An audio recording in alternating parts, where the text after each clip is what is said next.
ever wondered how someone could look happy and healthy on the outside, but on the inside are living with the disease and never even knew it? For the past 20 years, I have been living it. Hi everyone, my name is Gracie Salmon, and I have type 1 diabetes and found out 3 months ago. Today I'm going to talk to you about what diabetes is, the different types, and how it has affected and changed my life. My goal for this speech is for you to be able to understand and empathize with those who are living with chronic illness but seem healthy. According to the CDC, diabetes is a chronic, long-lasting health condition that results in your body not being able to break down food to create energy. Everyone has a pancreas, whose job is to produce insulin, which is what breaks down sugars.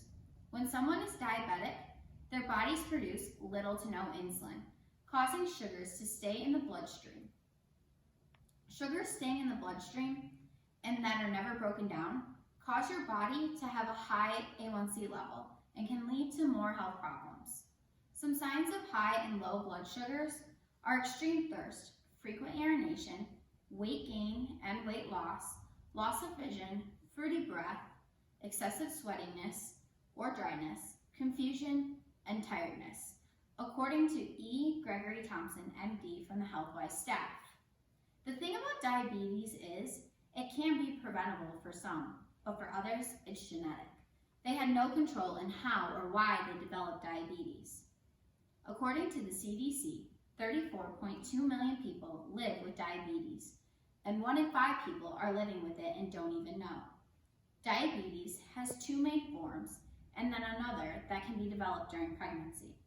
Type 1 is an insulin dependent, meaning someone who has type 1, their pancreas produces no insulin at all. This form of diabetes is genetic and often found in early childhood and can be developed later in life though.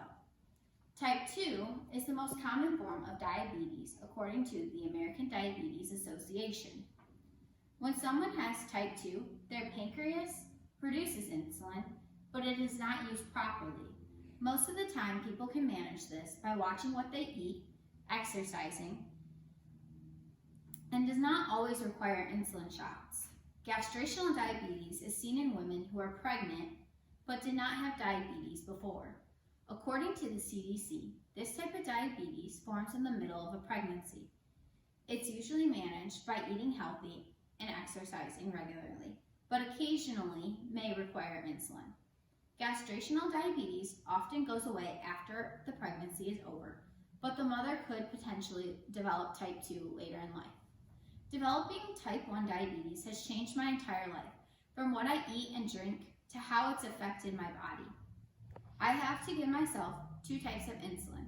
Lantus, which is a long-acting insulin that I give myself at night, and its job is to level out my sugars so that in the morning, I don't have to correct myself.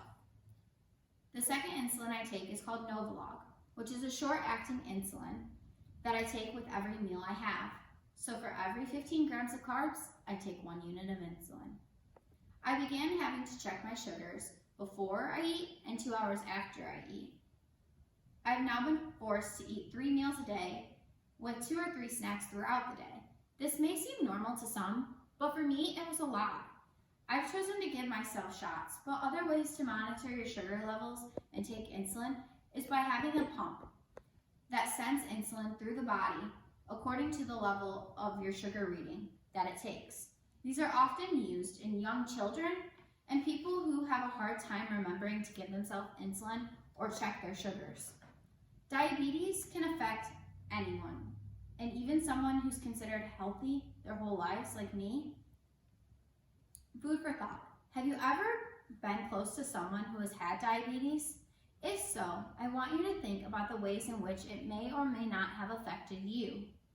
If something were to happen, do you know what to do to help them?